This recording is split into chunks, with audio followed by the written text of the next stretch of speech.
Paper डालने से लेकर कपड़े की मिल तक में काम कर चुका हूँ। कपिल बी कॉमेडी के किंग कहलाने वाले कपिल शर्मा इन दिनों चर्चा में है अपनी नई फिल्म जिगवाटो से। इस खास मुलाकात में कपिल शर्मा अपने दिल की गिरह खोलते हुए अपनी फिल्म, अपने संघर्ष भरे दौर, अपने परिवार और अपने द कपिल शर्मा शो के बारे में इन 6 पहलुओं पर बात करते हैं।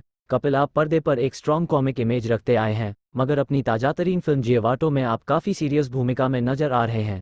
इस रोल के लिए आपका चयन कैसे? टीवी में आने से पहले जब हम थिएटर किया करते थे तब मैं सिर्फ सीरियस किरदार ही किया करता था।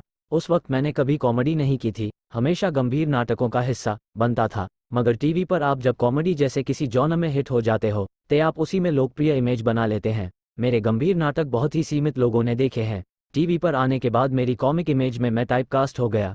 इस रोल के लिए मैं नंदिता मैम, फिल्म की निर्देशक नंदिता दास और समीर सर को क्रेडिट देना चाहूँगा, जो उन्होंने इस किरदार के लिए मुझे चुना। उन्हें लगा कि ये बंदा कर सकता है। मुझे भी जब इस किरदार का प्रस्ताव मिला तो मुझे लगा कि ये मेरे लिए लाइफ टाइम अपॉर्चुनिटी है।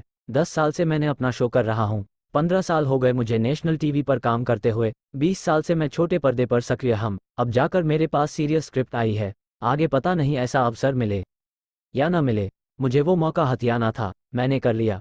आज फूड डिलीवरी जैसे ऐप हमारे जीवन का हिस्सा ना गए हैं, इनका वरियो या कोहे बन गए हैं। इनके जरिए हमारी दैनिक ज़रूरतें पूरी होती हैं। इसके बावजूद कहीं नर दृष्टि से देखते हैं। ये सह है कि कई लोग इनको नीचे निगाह से देखते हैं, मगर मैं जिस बैकग्राउंड से आता हूँ उसमें मैंने काफ़ी छोटे छोटे काम। आपके शो को एक अरसा हो गया और चाहे कोई नई फिल्म हो या बड़ा स्टार, हर कोई आपके show the Kapil Sharma show में आना चाहता है। इस पावर को आप कैसे देखते हैं?